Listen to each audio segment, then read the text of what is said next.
Assalamualaikum, selamat pagi. Anda menyaksikan Niaga AWANI. Montaj yang anda saksikan tadi merupakan debate ataupun debat antara dua figura politik yang berlangsung semalam. Debat model baharu ekonomi Malaysia antara Menteri Ekonomi YB Rafizi Ramli dan juga Ahli Parlimen Bacuk YB Syahir Sulaiman. Dan cakap soal debat ini, ia bukan lagi soal siapa menang, siapa kalah.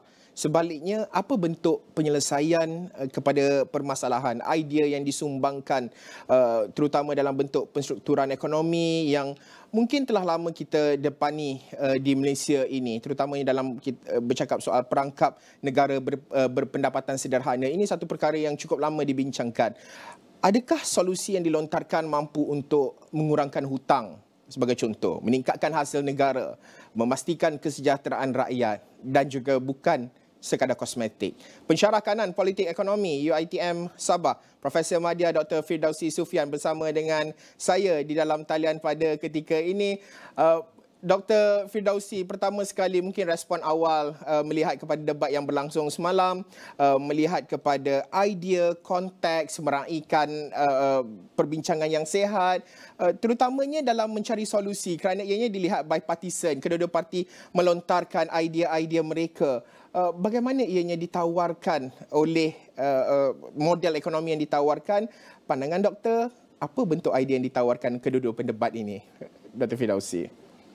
Ya, terima kasih Haris. Sebenarnya bila kita lihat debat ini penting, sebab kita kena lihat ianya memupuk ahli politik itu agar mengutarakan idea, mencari penyelesaian dengan bipartisan dan melihat model-model yang ada untuk membawa Malaysia ini ke satu visi yang baru ataupun melonjakkan ekonomi kita, ya.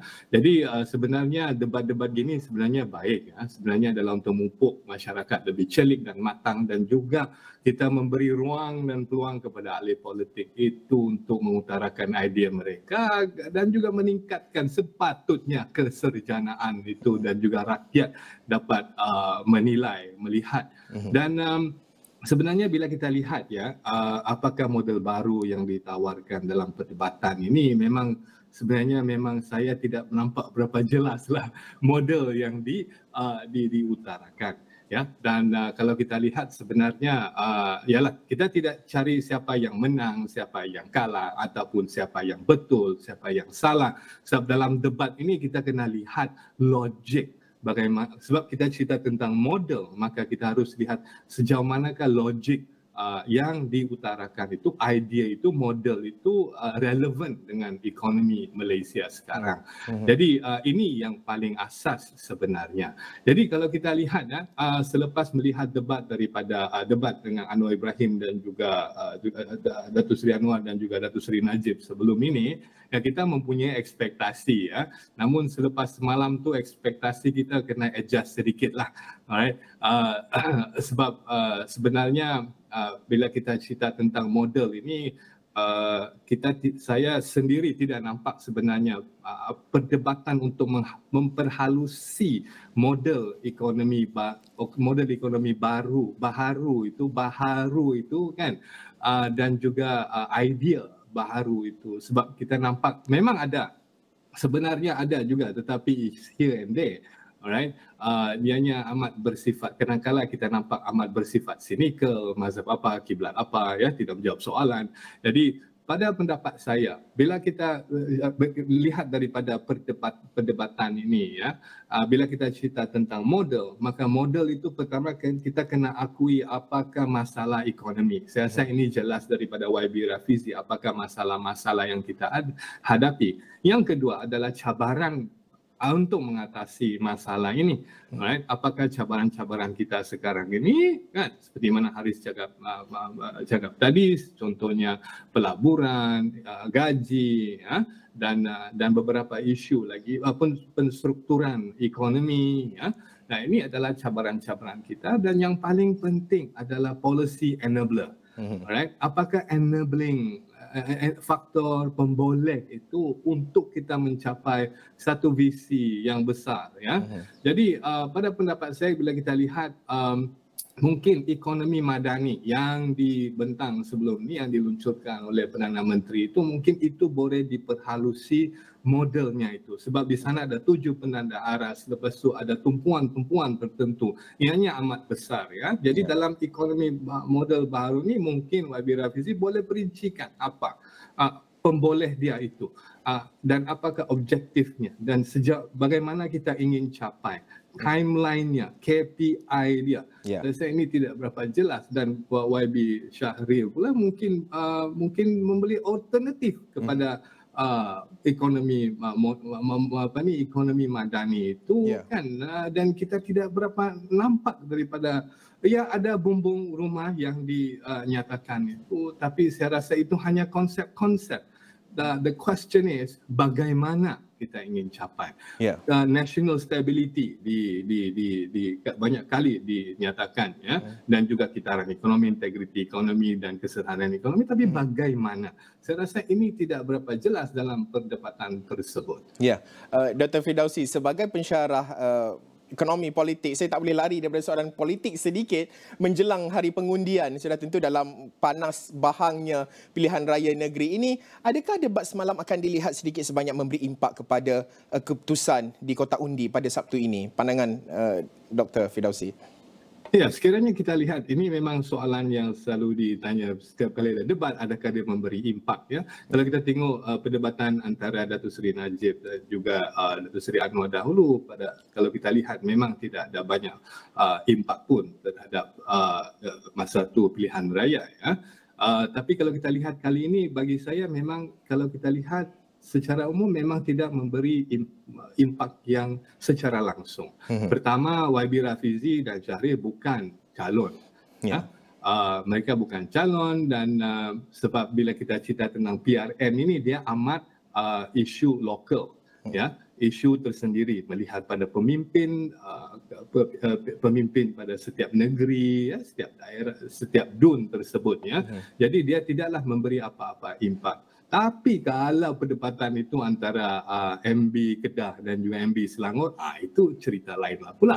Itu mungkin memberi sedikit sebanyak impak. Tapi kalau ini mungkin hanya setakat perbincangan, mungkin digunakan hanya untuk cerita-cerita politik biasalah. Sebab akhirnya apabila kita cerita adakah memberi impak secara langsung PRN yang akan datang, ya amat sekarang ini sebab PRN dia amat lokal. Konteks yang local konteks ya. Jadi ini yang amat penting bagi saya, tidaklah memberi impak yang besar terhadap PRN yang akan datang. Dr. Firdausi, berbaki dalam 2 minit perbincangan kita ini, seterusnya how can we evaluate, terutamanya dalam bentuk credibility lah, kalau kita cakap dari segi credibility, penyelesaian yang dicadangkan, terutamanya dalam untuk perkara paling penting adalah untuk mengurangkan hutang, ada sebut soal defisit, meningkatkan hasil. Itu 2 perkara paling utama sekali, selain daripada perbelanjaan, pembangunan, mengharapkan dalam bentuk pelabur. Evaluation, bagaimana boleh dilakukan dalam konteks debat ini, Dr. Firdausi? Sebenarnya itu yang kita ingin lihat, bagaimana kita mengurangkan kadar hutang. Sebab YB Rafizi akan nyatakan tentang bagaimana untuk memastikan kemampanan fiskal negara itu dan juga mengurangkan hutang. Saya rasa ini yang kita harus lihat bagaimana, ya, sebab sudah dekat daripada 1997 98 sehinggalah sekarang, ya, hutang negara tu amat meningkat dan juga defisit fiskal itu sudah dekat lebih daripada 20 tahun. Jadi apa yang kita lihat, apa yang kita kena inilah mungkin daripada perdebatan ini kita nampak adalah rasionalisasi subsidi, ya. Saya rasa itu adalah perkara yang boleh diperhalusi dan lihat bagaimana, sebab itu saya suka soalannya itu, soalan perubahan radikal yang bukan populis, dan subsidi ini adalah satu benda yang radikal, ya. Saya ini adalah boleh sedikit sebanyak mengurangkan hutang negara. Sebab kalau kita lihat subsidi itu 80 bilion, to be exact 77.8 billion, dan itu adalah yang tertinggi ya. Biasanya 30 bilion itu sudah kira tinggi di Malaysia ni, tapi kali ini sudah 77.8 bilion. Jadi ini saya rasa mungkin boleh dilihat bagaimana rasionalisasi, dan saya juga ingin lihat sebenarnya bagaimana ya, bukan saja nanti akan diumumkan. Kita debat ini sepatutnya diberi ruang. Okey, ini adalah cara kita, dan memang akan macam subsidi untuk tarif elektrik ya, tapi yang minyak itu, subsidi minyak RON diesel, RON dan RON 95 itu mungkin itu bukan perkara yang mudah ya, sudah banyak kali kita bincang. So ini yang perlu kita lihat. Inilah yang sebenarnya boleh kita lihat, dan bukan saja hutang tapi juga bagaimana kita mengembangkan menstrukturkan semula ekonomi dan meningkatkan pelaburan, dan agar kita mendapat gaji yang bermaruah itu pun penting juga. Ya, terima kasih Dr. Profesor Madya, Dr. Firdausi Sufian, pensyarah kanan politik ekonomi UiTM Sabah, mengulas berkenaan dengan debat kedua-dua figura politik yang berlangsung pada sebelah malam tadi. Baik, Niaga Awani, kita nak berhenti rehat seketika. Selepas ini ada lagi butiran-butiran lain akan saya bawakan.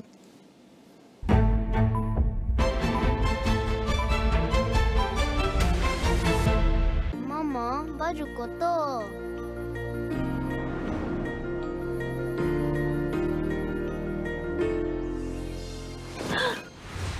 Breeze 2 dalam 1 Silky Sakura membersihkan kotoran degil dengan haruman berpanjangan walaupun ditinggalkan semalaman. Melangkau pelembut dengan Breeze 2 dalam 1.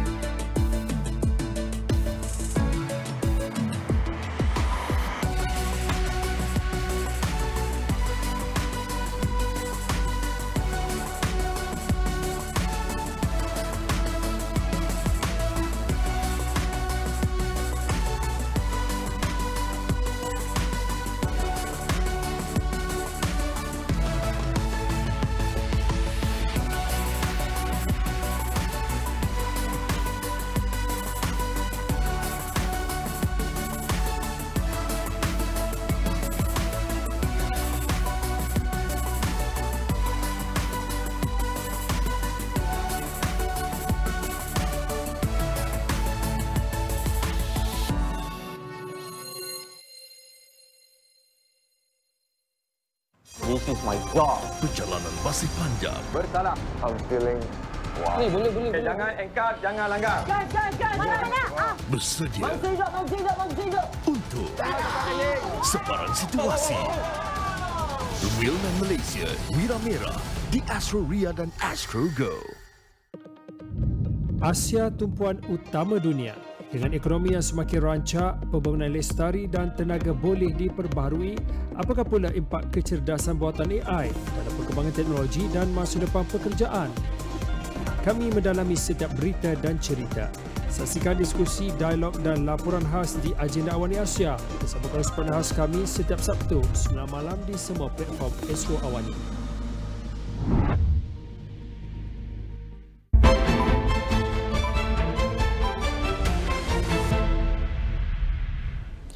Bertemu kembali dalam Niaga Awani, dan semalam sebenarnya Jabatan Perangkaan Dosa mengeluarkan statistik berkenaan dengan perdagangan borong dan runcit yang mencatatkan nilai jualan berjumlah 138.5 bilion ringgit, meningkat 4.3% tahun ke tahun pada Jun 2023, dengan prestasi suku tahunan nilai jualan perdagangan borong dan runcit berkembang sebanyak 5.7% kepada 412.4 bilion ringgit pada suku tahun kedua, di mana Ketua Perangkawan Datuk Seri Dr. Muhammad Uzair Mahidin berkata peningkatan pada Jun disumbangkan oleh subsektor perdagangan runcit yang meningkat 5.8% atau 3.2 bilion ringgit kepada 59.4 bilion ringgit. Okey, ini antara data-data penting yang nak saya kongsikan buat waktu ini. Okey, secara keseluruhannya seperti yang dilaporkan, ianya ada peningkatan melibatkan perdagangan borong dan runcit. Ini dengan data, okey, jika kita boleh telitikan di sini, dari segi nilai jualan ini cukup penting untuk kita lihat secara keseluruhan. Nilai jualan dalam bentuk perbandingan antara Mei dan juga Jun di sini dengan nilai keseluruhan adalah 138.5 bilion, dengan Jun adalah sekitar 4.3%, dan jika dibandingkan pada Mei adalah 6.6%. 138.5 bilion ini angka nilai jualannya, dengan jika kita lihat dari segi volume 148.8 mata. Ini adalah data untuk bulan Jun, dengan kenaikan adalah 3.1%,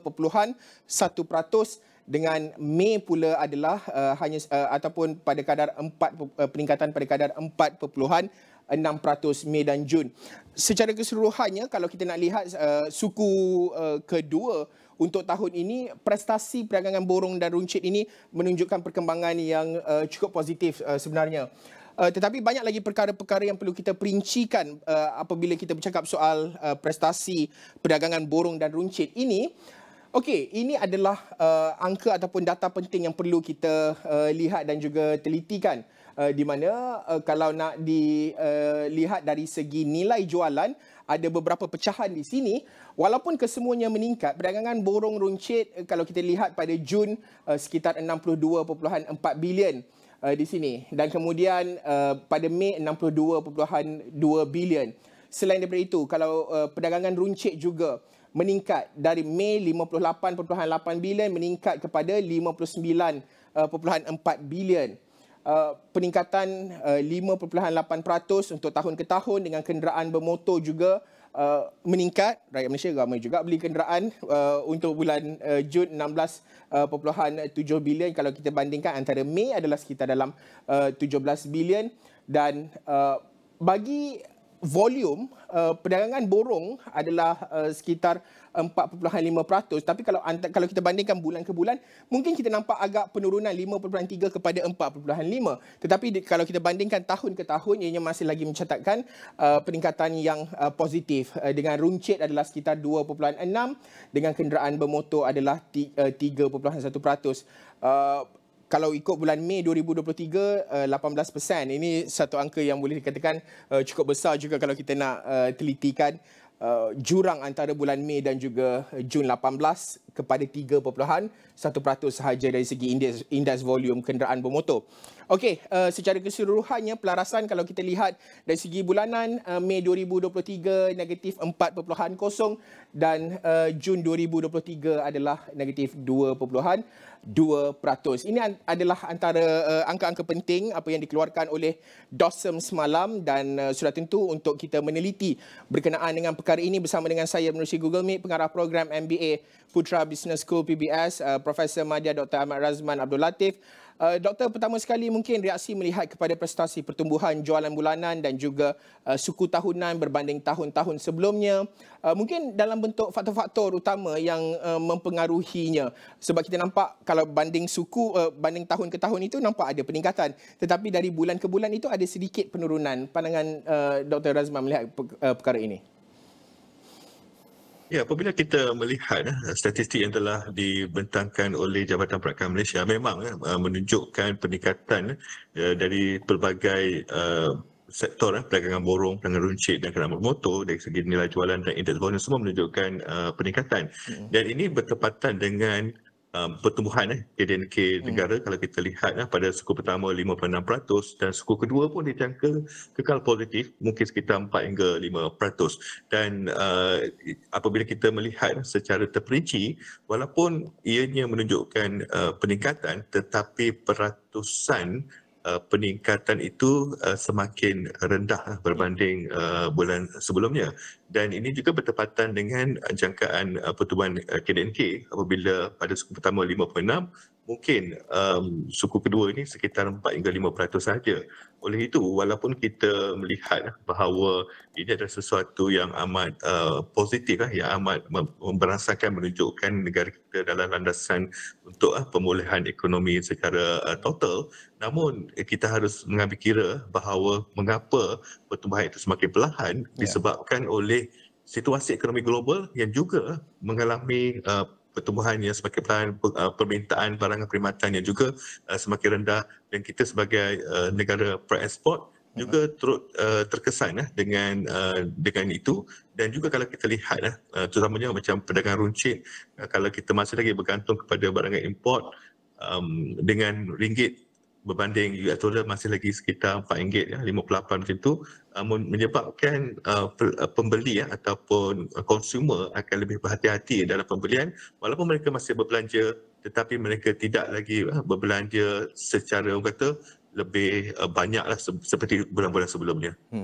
Ya, Dr. Razman, bagaimana kita nak meneliti berkenaan dengan terutamanya satu adalah langkah di peringkat monetary dan juga di peringkat fiskal. Pengumuman oleh Perdana Menteri Ekonomi Peluncuran Ekonomi Madani itu ada cash handouts diberikan. Itu satu pertama, dan kedua kita menantikan mesyuarat MPC dan juga pengumuman Bank Negara bersama dengan DOSM melibatkan KDNK bagi suku kedua.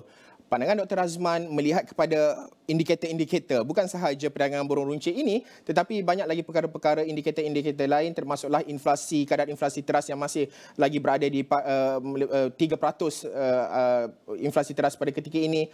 Apa bentuk jangkaan Dr. Razman melihat kepada pengumuman untuk suku kedua KDNK yang akan datang ini, Dr. Razman? Ya, jangkaan saya seperti saya sebut tadi akan kekal positif sekitar 4 hingga 5%, mungkin 4.7%. Dan apabila kita melihat dari segi strategi sistem ataupun strategi monetary sendiri di bawah Bank Negara sejak belakangan ini memang bersifat ataupun bersikap proaktif, iaitu cuba mengantisipasi ataupun menginterpretasi apa yang akan bakal berlaku di peringkat global dan juga peringkat domestik. Itu disebabkan kalau kita lihat walaupun kadar inflasi kita masih dianggap terkawal rendah, tetapi tidak ada orang kata keperluan untuk Bank Negara untuk menaikkan lagi kadar OPR ataupun cuba menurunkan ke kadar yang lebih rendah. Tetapi kalau saya lihat apa yang akan berlaku di pembentangan KDNK ini menunjukkan bahawa kita masih lagi mencatatkan pertumbuhan positif, tetapi kita akan berdepan situasi yang mana ketidaktentuan dari segi permintaan dan penawaran barangan dan perkhidmatan di peringkat domestik dan global akan menjadi lebih ketara. Dan disebabkan itulah kata walaupun data-data sekarang agak kita boleh kata okey, tetapi kita tidak boleh bersenang lenang. Kita harus mencari satu strategi yang lebih mampan untuk memberikan kita terus berdaya saing. Ya, bentuk strategi, pandangan doktor, bentuk strategi yang lebih mampan itu dan juga downside risk, kerana penting juga untuk kita telitikan deflation, external factors lah, deflation apa yang berlaku di China sebagai contoh, demand yang semakin menurun, perdagangan ekspor import juga antara perkara yang perlu ditelitikan, downside risk dan juga perancangan strategik yang boleh dilakukan dalam terutamanya dalam tempoh berbaki sehingga nak ke penghujung tahun ini. Pandangan Dr. Razman. Ya, strategi yang perlu diambil oleh kerajaan ialah memantau setiap data dan juga pergerakan dari segi mikro dan juga makro indikator di negara kita dan juga di negara luar, dan melakukan intervensi secepat mungkin. Kita tidak boleh hanya melihat dan cuba merangka apakah langkah-langkah inisiatif yang patut dilakukan sebagai contoh untuk belanjawan tahun hadapan. Tetapi ianya mesti dilaksanakan pada tahun ini juga sebagai contoh. Kalau kita melihat apa yang berlaku di China, kemungkinan berlakunya pengurangan permintaan daripada negara tersebut. Adakah kita sudah bersedia untuk memastikan bahawa barangan kita dapat dipasarkan di negara-negara lain, terutamanya apabila kita telah ada ratifikasi RCEP dan juga CPTPP. Di situ saya lihat perjanjian MOU, FDI dan sebagainya amat penting kerana kita mahu memastikan kita tidak bergantung kepada rakan dagang tertentu. Kita tidak hanya mahu bergantung kepada sektor-sektor ekonomi tertentu, tapi mempelbagaikan lagi punca hasil kita dan juga mempelbagaikan juga sektor industri yang kita mampu untuk memberi sumbangan yang lebih tinggi di masa depan. Ya, sudah tentu banyak perkara yang perlu ditelitikan oleh kerajaan dan kita juga menantikan pengumuman oleh Bank Negara dan juga DOSM berkenaan dengan prestasi KLNK bagi suku kedua. Terima kasih pengarah program MBA Putra Business School, Profesor Madya Dr. Ahmad Razman Abdul Latif.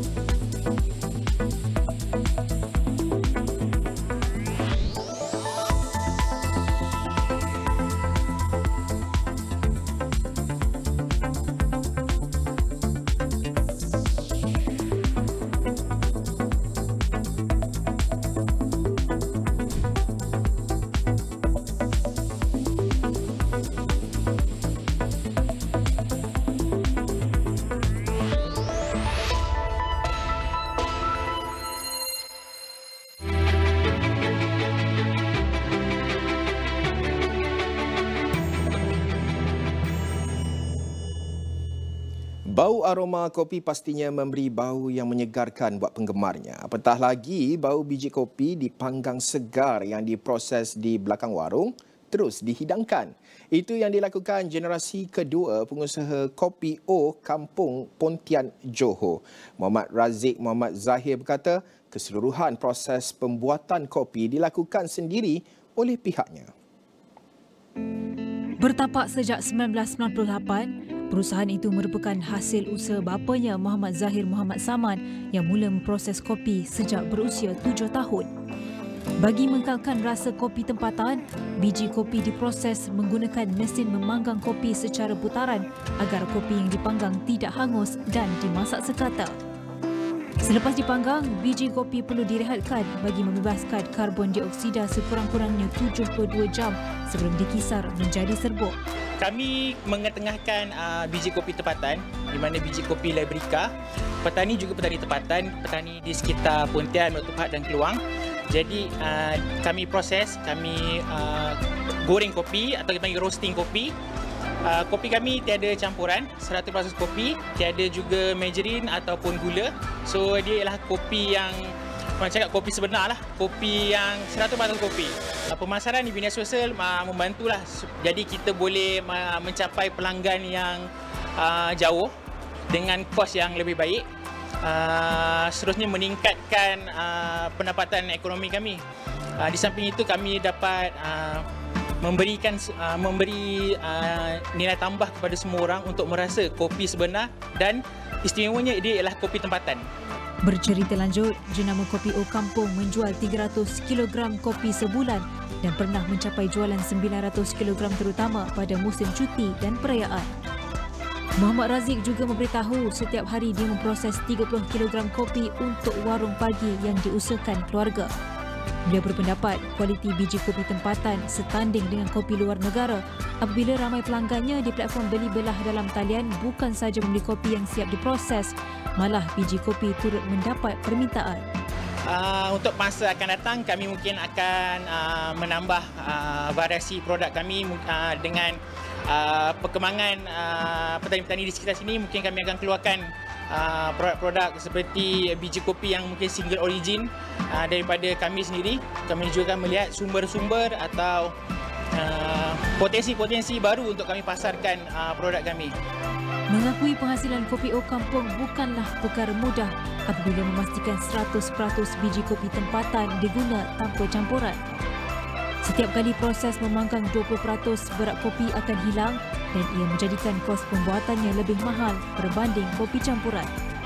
Namun, Muhammad Razik giat mempromosikan Kopi O Kampung di media sosial menerusi video proses kopi sehinggakan mendapat tempahan dari pelanggan seluruh negara termasuk Sabah dan Sarawak. Penjualan kopi juga bukan sahaja jenis serbuk tetapi turut dihasilkan dalam bentuk paket.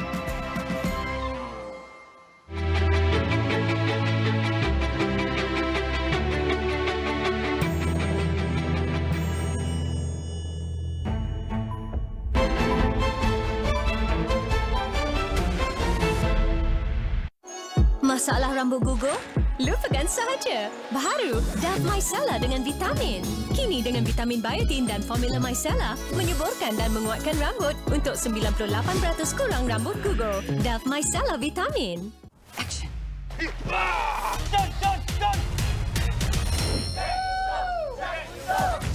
Bapa Aida, Jack Yusof. Bapa Aida, Jack Yusof. Family, good morning. Believe to your abah, okay? Tak, apa masalahnya ni? Jack kena tangkap. Aida akan fight untuk abah. I have nothing. Stream ke semua episod Jack Yusof On Demand dan episod akhir Isnin di Astro Ria dan Astro Go.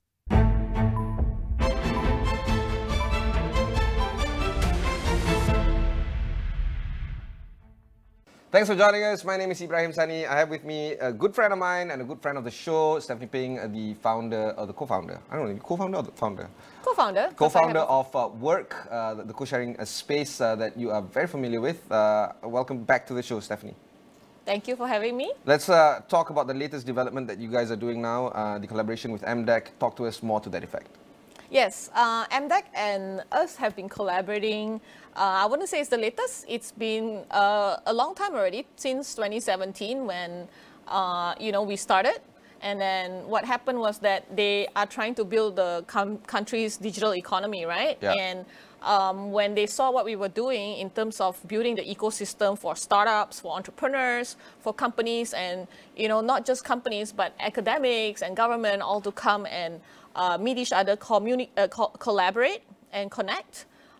They realized that we are actually doing a lot of the work on the ground to help all these startups. So when they launched their Malaysia Digital Hub program, they conferred us with that status because they see that we have 7 of the required points that is needed to fulfill the Malaysia Digital Hub requirements. I don't remember all 7, but the important things that I can recall is that you need to, of course, have very good internet for the companies in there to operate. You have to have access to funding, access to training, and the most important one is that you have a very robust, thriving ecosystem of companies that are very supportive, that when you operate out of that place, you become more successful a lot quicker for the startups that they want to support.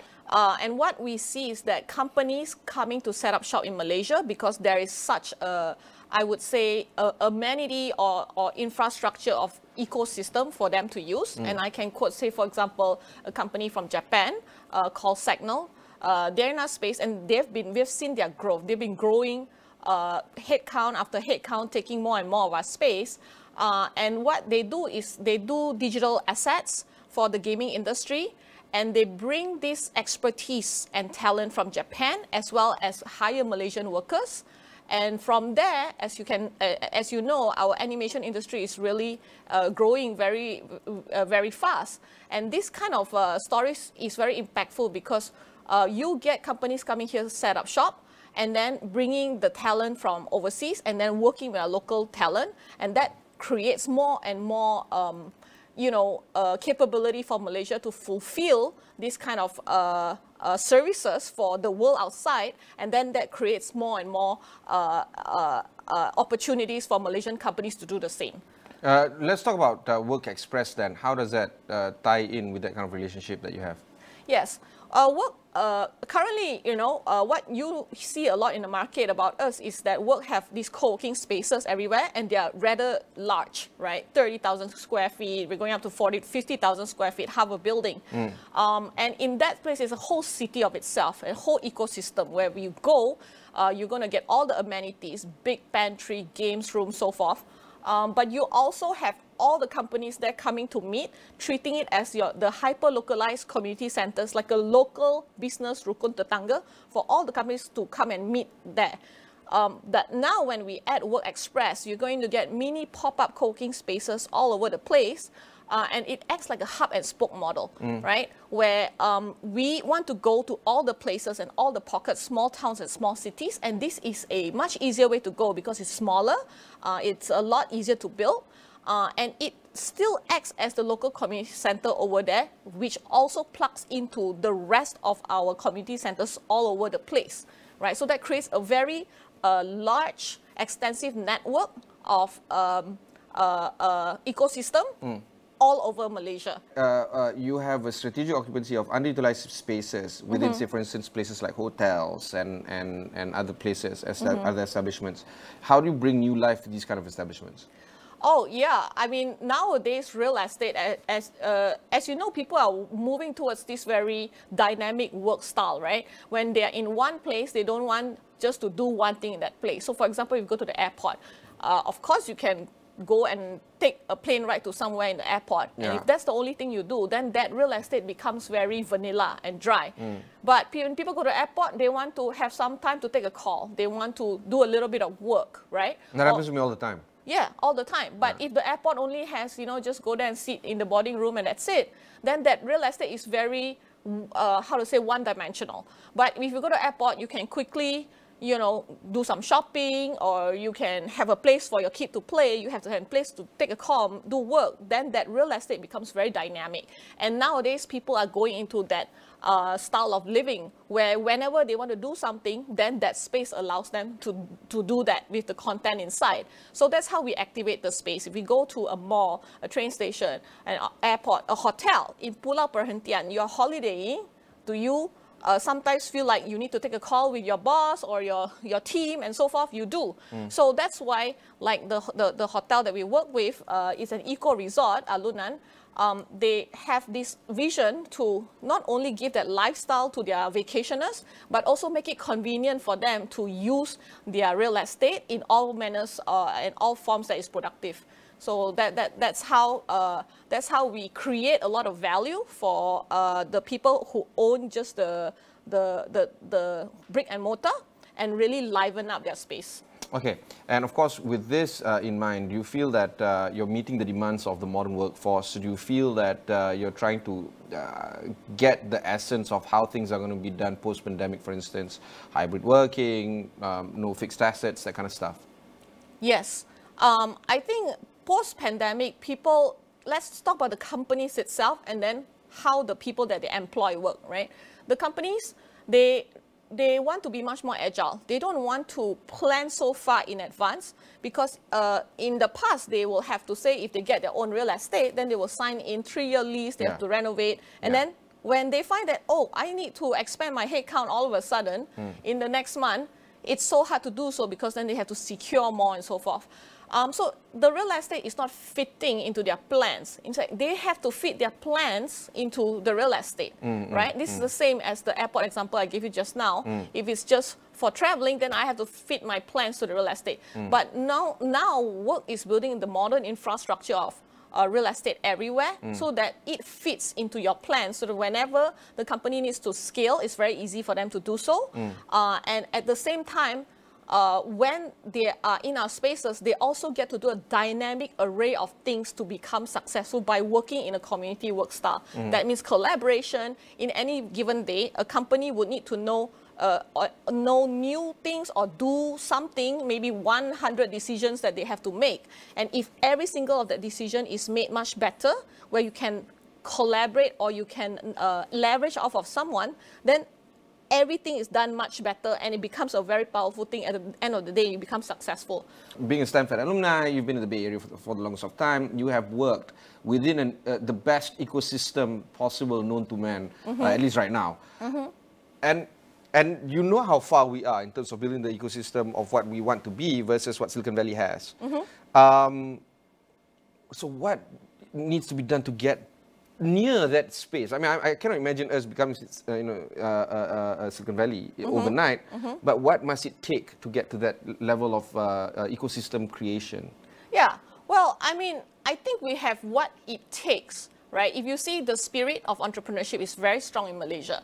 A lot of people have parents, and this environment in Malaysia is it has the advantages that Silicon Valley doesn't have. The cost effectiveness, is one thing. And for smaller companies, that's very important, because if you cannot compete on, your costs, and therefore you cannot start up your company, then you got to go and work for someone else. So there's a lot of things that once we just put in place, you will see that entrepreneurship environment really grow, because people here in Malaysia have the aspiration, but all we have to do now really is to provide that environment, that ecosystem, that infrastructure as well, of making it easy for people to kind of start up a company and not making real estate very difficult for companies, and then helping them once they're inside to connect, collaborate, and to leverage off of each other. Because I'll tell you what is successful about Silicon Valley. The community work style is very powerful.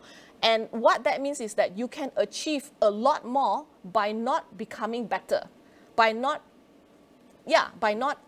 learning more, or doing, by not actually increasing your capability. Yeah. You just share capabilities, right? So say for you, leveraging.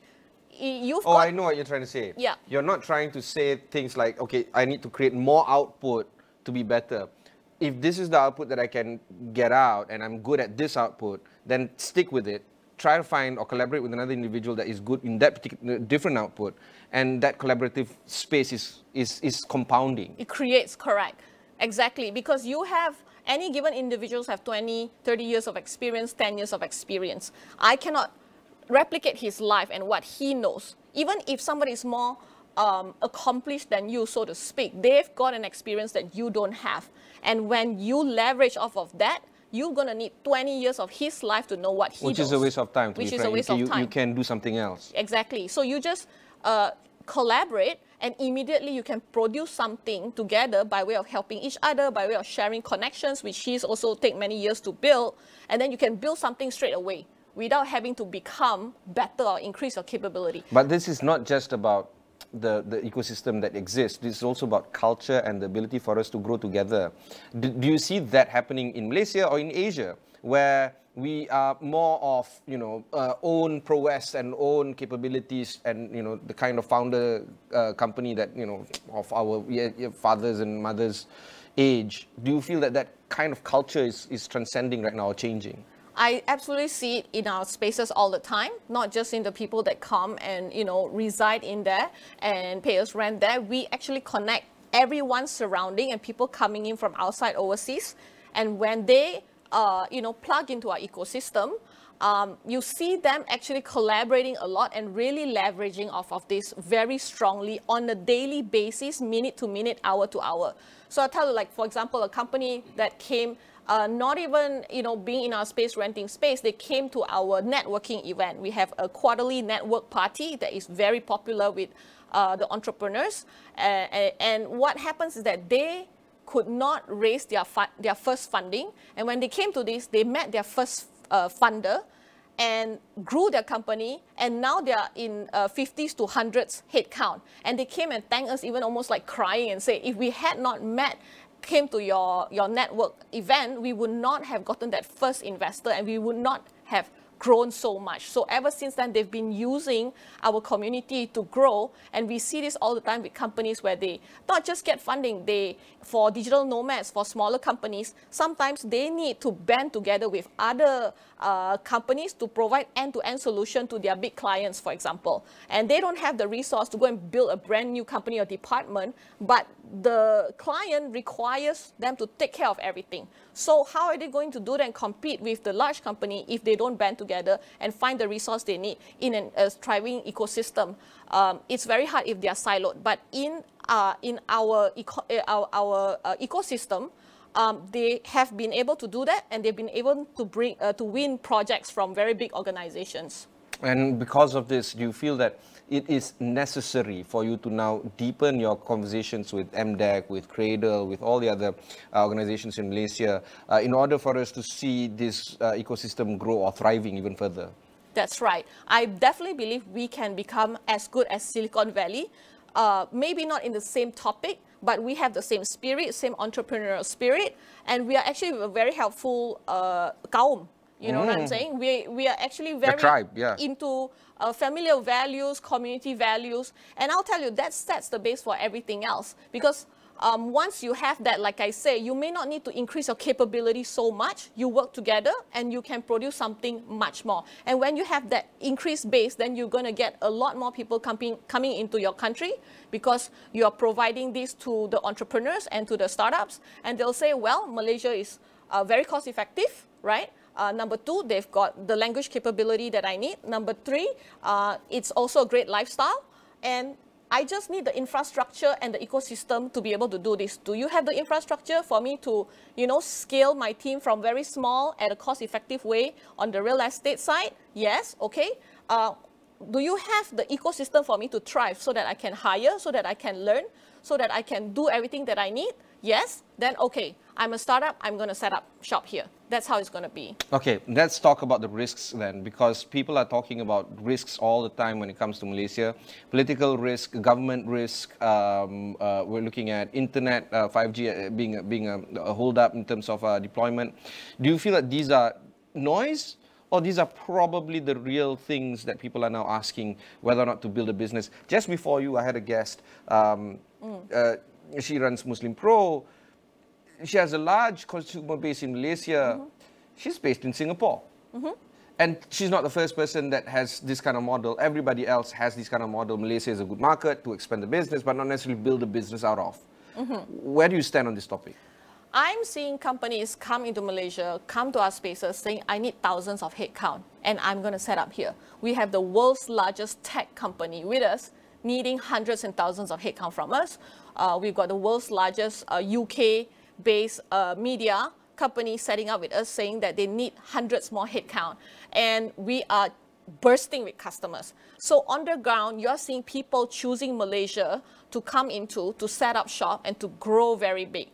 I don't think they are worried about the political environment or anything like that. I think they see from the ground up that the country is, it has all the infrastructure that it needs, it is pretty stable. Whatever happens on the top, life goes on. And what they find is that the helpfulness and that cradle throughout the whole time has been there to help everybody that has chose to set up shop over here. They have seen that the capability for them to expand is a lot more cost effective than to go to, say, Singapore or other, more expensive cities. And that makes a lot of sense for them. So I think when these companies make a decision to come inside, they see the whole thing, not just headline news. And because we see that they've been coming in, the stars been coming in, the Japanese companies, the Hong Kong companies, the US companies have been setting up shop in our places, they made that decision and they know that it's going to be okay for them to actually operate out of here. When I first interviewed you, you just had 2 outlets, if I remember correctly. Right now, you are at 7. Yes. And we're looking at growth even further. Hypergrowth. Yeah. But at the expense of looking at companies that have failed in this space, they grew too fast. They opened up too many outlets, and then initially they had these many companies, including the 2 big ones that you have. One of the largest tech companies in the world is now with you. The UK media companies are also with you. How do you scale properly in a space where you can accommodate for more guests and get a little bit oversubscribed in terms of potential renters or tenants, but at the same time not put your company at risk, assuming any of these companies leave? Yes. How do you scale properly, right? I mean, if you see some companies, they scale very big, but I won't count their scaling because it's actually not, it's not making money.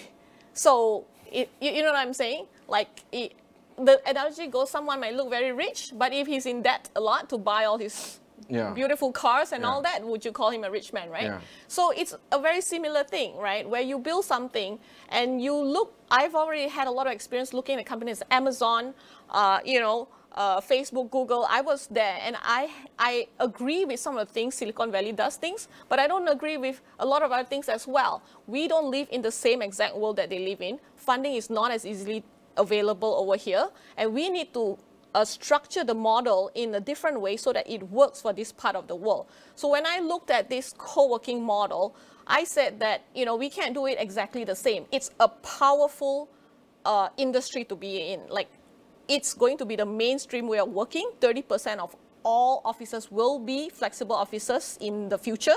So basically, it is going to be the main way of working. But how can you scale this so that the first part of your company, you're taking the time to build everything sustainably, your business model works, and then when you have that, you can then just explode everywhere. So for example, I take the analogy of Amazon. In the first few years, they really built their infrastructure and their capabilities very strong. There's a lot of e-commerce companies at that point. There was Zappos, right? There was so many. Where are they now? And where's Amazon now? It's the same thing. Amazon's business model and our business model is very, very similar. We track their progress. We also track down to the minute details of how they do things. And that's how we also emulate that as well, because of all the companies that I've seen, Amazon is one of the strongest and built with a lot of sense, and that's how we are doing it. No, of course, but you know, at least you're nicer than Jeff Bezos. I've seen him. Like, I've never met him, but and you have a lot more hair than him. Thank you. So to close this conversation, where do you see your business moving in the next few months, considering that you're building a lot and you're breaking a lot of things as well, because you know, to disrupt is crazy, but at the same time the macroeconomic conditions right now is not favorable for office space. There's a lot of office glut here in KL. I think it was you who told me something like 2 million square feet, something like that. Oh no, 30 million square feet 30 million square feet empty office spaces, right? And then you're looking at these buildings or the building owners now rush to you and talk to you and wanting you to use their spaces and the likes. It seems like you're the hot stuff right now, and you know you can command better economics for yourself in terms of growing your company. Is this going to be favorable for the next few months? For the next few decades, right? Because there's 30 million of empty, unused office spaces that actually, I can tell you, it's a huge danger to the economy, because there's a huge capital destruction that's But they're building going some more. I can see it around my They're area. also building some more, that's right. And it's not about don't build or build. It's about that, okay, I'll give you an analogy, right? Nowadays, I want to sell my car already because I don't want to own my own car, but doesn't mean I don't want to use my car. Yeah. Right? I just want to use it in a new way, which is the ride-sharing way. Yeah, so kala. So, you know, just get a Grab whenever you need to use it and give it back after your ride, right?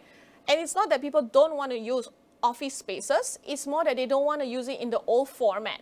They don't want to own the car. They don't want to own the office space. They just want to use it, and whenever we use it, it's there. Yeah. So what we are doing is to build a modern infrastructure of this thing so that when companies come inside, they have this infrastructure to use.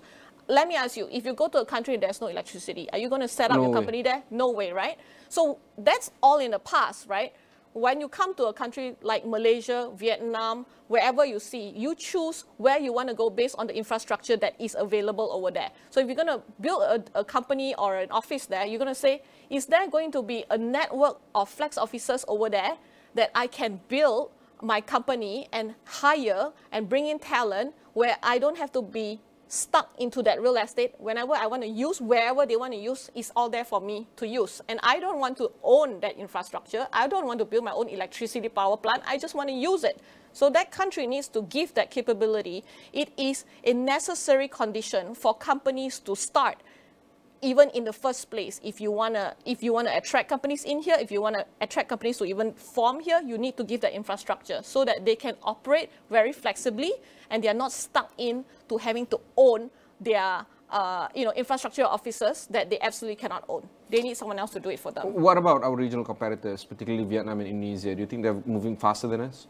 I think we have our own capabilities and they have their own. I know, of course, there's a lot more programmers in Vietnam and so forth. But Malaysia as well has the advantages of language. A lot of things can be done over here in Malaysia that does not require until that level of tech. We will get there, but we've got to build on it.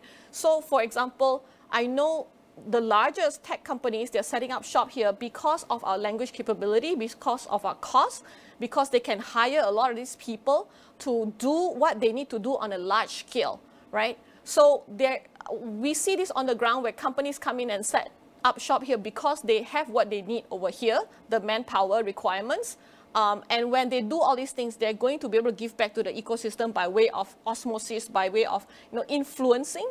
the economy, and we are going to be able to build up from that point onwards. So when you look at the neighboring countries, we need to work with them. I just went to the Hong Kong Trade Development Corporation's event for cross-border collaboration. Every country is going to have its own unique set of capabilities. ASEAN may be different countries, but it's a whole region. And if we work together, then a big company is going to say, I'm going to have certain capabilities and function in this country. I'm going to have other capabilities in function in that other country. And I'm going to need them all to talk together. And I'm also going to need all the support on the ground level, because that big company cannot actually go and be so detail-oriented. They need all that support in order to be successful in each of these different countries, and they have to make ASEAN as a region successful for them. That's why I always say, for me, Malaysia is just the first stop. It's my home country. I love it. I'm going to help it. But the rest of Southeast Asia is part and parcel of Malaysia's growth. So you're talking about regional expansion very soon? I think we got to be very careful when we expand and do it well. Amazon, if you know, has been in the US for a very long time. Before they, before they go out, right? So you cannot just... But once they did, it was just sapu the market. Exactly, and that's what we are doing. You cannot be fanciful when you do business. You got to have logical sense. And they did that for a reason. And that's what we are doing as well, right? Of course, it can be very glamorous to say, I have one outlet here in Tokyo, one outlet here in Malaysia. And then you can say, well, then I spend the whole Asia. But you really only have one outlet here, one outlet there. But you're doing that one. You have one in Tioman, was it? What was it? Perhentian. But that's a start, right? That's a start. We have, when Klang Valley, we have a lot. And you got to spread in that way. And then when you want to innovate your product, then you go and do something that is different. And how's that coming along, the Perhentian It's great. It's actually the meeting hub for all the... So, Perhentian, they have all these vacationers, divers, pulau, Perhentian besar, kecil, and all that. And they then don't drive over there. They take the boat, right? Mana boleh drive, yeah. Exactly. Boat is their highway lah. So, when they have this work at Alunan Resort, what you get is all these divers, vacationers, whenever they need to use a proper office space or take a meeting or work, they take the boat in. They don't even live in the hotel or stay in the hotel. They come to the hotel to do something, to work, and that place now becomes like the meeting point and where all the people come in. The mini ecosystem that we speak of. Exactly. And it's these kind of small testing kind of labs that you can create, right? It can grow into this whole generation of entering a new market. So I can't wait for you to enter a new market. I really can't. But at the same time, I know that when you do, you're going to be doing so in a very carefully calculated move. So when's the timeline, Stephanie, in terms of entering the market? Timeline. We are going to double our square footage by the end of this year. And we have already... Double? Double. Yeah, double by the end of this year. We are already halfway there. In about the next decade, up to 3 million square feet in Malaysia alone. So I mean it when I say this is the main way of using real estate because e-commerce, for example, 20 years ago, only 2% penetration rate at that point. Okay. Now it's 21% or more penetration. Most people buy things online. Yeah, in fact, it spiked during pandemic. Of course, now it has settled down. But even when it's settling down, it's still 20, Yeah, you're going to be shopping more way in the future. This is the trajectory of flex office spaces, right? It is now at penetration rate of 1% only in Malaysia. But JLL, CBRE, international real estate consultancy firms are saying that this form of real estate is going to be 30% penetrated into the market in the next decade. So it's a mainstream way of using real estate. Can't wait. Yep. It's always fascinating having you on. It's like so really, much. really, it's like really fun. That was Stephanie Ping of Work. If you want to learn more, just head off to their website. It's worq.space. That's right, Workspace. Meantime, learn more about these kind of shows on astro.com. There's also a sister show called Niaga AWANI. Do check that out as well. I'm Ibrahim Zani. Catch you in the next one.